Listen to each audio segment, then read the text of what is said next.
Certains noms de famille, ils portent en eux bien plus qu'une simple identité. En fait, ce sont comme des témoins silencieux du temps qui passe, de véritables capsules temporelles qui contiennent des siècles d'histoire. Alors, que cache un nom? Ça a l'air simple comme question, hein? Et pourtant, ça ouvre la porte à une enquête absolument fascinante. Parce que oui, derrière quelques syllabes, on peut retrouver des migrations, des anciens métiers, et même, parfois, le destin de nos ancêtres. Et aujourd'hui, on va s'intéresser à un nom en particulier, un nom qui est devenu mondialement connu, Macron. Mais attention, bien avant la politique, bien avant tout ça, ce nom était ce qu'on pourrait appeler un fossile vivant, une sorte d'archive de l'histoire de France qui nous emmène de ses campagnes les plus profondes jusqu'à ses plus grandes tragédies. Bon, alors plongeons directement dans le vif du sujet. D'où vient ce nom? Quelle est son origine, son sens secret? L'hypothèse la plus probable nous ramène tout droit dans les villages du nord de la France. Selon les linguistes, le nom viendrait de Macqueron. C'est un mot du vieux dialecte picard qui veut tout simplement dire « menton ». Donc oui, il s'agissait très certainement d'un sobriquet. Un surnom peut-être un peu moqueur pour désigner le tout premier ancêtre qui avait, on imagine, une mâchoire assez proéminente. Mais il y a une autre théorie. Une piste concurrente. Moins probable, c'est vrai, mais elle existe. Elle suggère une origine germanique, Macort. C'était un nom de guerrier franc qui voulait dire le fort ou le puissant. Dans ce cas-là, Macron serait une sorte de diminutif. Alors le débat reste ouvert en quelque sorte. Un simple menton ou un guerrier puissant? Bon, il faut le dire, la plupart des linguistes penchent quand même pour le menton. Et d'ailleurs, c'est l'occasion de tordre le cou à quelques légendes qui circulent. Non, le nom n'a absolument rien à voir avec le mot grec makros qui signifie long, rien du tout. Et non, il n'y a pas non plus de connexion avec de lointains clans écossais ou irlandais, ça c'est pour le folklore.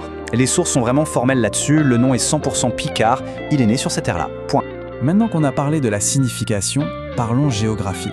Parce qu'un nom, c'est souvent indissociable d'une terre, d'un lieu bien précis. Et là, c'est assez frappant, cette concentration.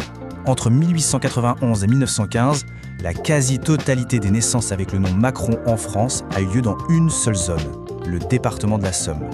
C'est ce qu'on appelle une hyper-localisation. C'est vraiment remarquable.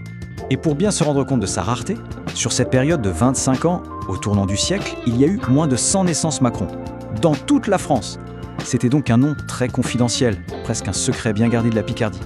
Et si on zoome encore un peu, on trouve l'épicentre, le berceau de cette histoire. C'est un lieu très précis, la vallée de l'Authie. C'est vraiment là, dans des tout petits villages comme Authie ou Candace, que la lignée a pris racine il y a plusieurs siècles. Et cet ancrage géographique, il est génial, parce qu'il nous permet de faire un truc fascinant. Suivre le parcours social de cette famille à travers les siècles, de la terre jusqu'aux tranchées. Alors, pendant des générations et des générations, du XVIIe au XIXe siècle, les registres sont clairs. Les ancêtres Macron étaient des manouvriers. C'est quoi un manouvrier? C'était le prolétariat rural de l'époque. En gros, des ouvriers agricoles qui n'avaient pas de terre à eux. Leur seule richesse, c'était la force de leurs bras. Ils travaillaient pour les autres, dans des conditions qu'on imagine très, très précaires. Et pourtant, cette chronologie, elle raconte une ascension sociale. Lente, mais bien réelle. De simple manouvrier, la famille passe au statut de valet de chambre, ce qui à l'époque était déjà une promotion, une position recherchée.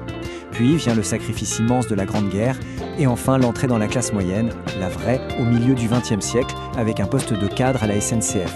C'est un parcours qui s'étale sur 250 ans. Mais cette ascension sociale, elle a eu un coup terrible.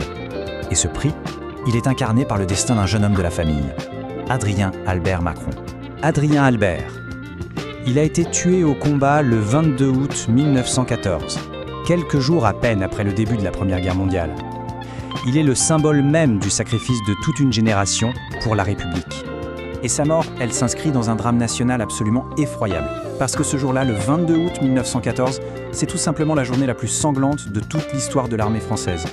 27 000 soldats français tués, en 24 heures. C'est un chiffre inimaginable. Un traumatisme terrible pour des milliers de familles. Alors, on a vu que les racines de la famille sont 100% picards.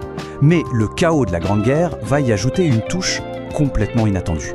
Une connexion qui vient de l'autre côté de la Manche. Ce qui nous amène à une question.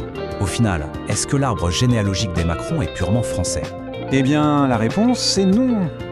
L'arrière-grand-père maternel du président était britannique. Il s'appelait George William Robertson, né à Bristol. Un Tommy, comme on disait, un soldat britannique qui a été stationné dans la Somme pendant la guerre. Et après l'armistice, il n'est jamais reparti. Il a fait le choix de rester en France, par amour, et il a épousé une jeune femme de la région en 1919. Allez, on arrive au dernier chapitre de cette longue ascension sociale. Et cette fois, ça nous mène dans la capitale de la Picardie, la ville d'Amiens. C'est vraiment à Amiens que la famille va, en quelque sorte, consolider sa place. Après la génération du cadre de la SNCF, la suivante grimpe encore d'un échelon. Elle accède à l'élite intellectuelle et médicale, avec un père qui devient neurologue, professeur d'université. La boucle est bouclée. Le long parcours, de la terre au bureau, est enfin accompli. Et cette intégration finale dans l'élite d'Amiens, elle est symbolisée par un mariage et une coïncidence assez savoureuse. Le nom Macron va s'associer au nom Trogneux. Et Trogneux, à Amiens, c'est une véritable institution. C'est la famille célèbre pour sa chocolaterie et surtout pour son macaron d'Amiens depuis 1872. Macron, macaron, l'homophonie est quand même délicieusement ironique, non?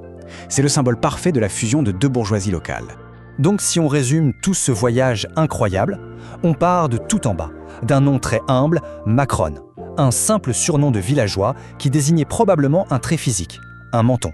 Et on arrive, 400 ans plus tard, à un nom qui a complètement changé de dimension. Il a quitté la sphère purement familiale pour devenir un concept politique mondial, le macronisme. C'est une transformation radicale. Et ça nous laisse forcément avec une question en tête. Quelle histoire, quel voyage et quelle transformation nos propres noms de famille pourraient-ils bien cacher ?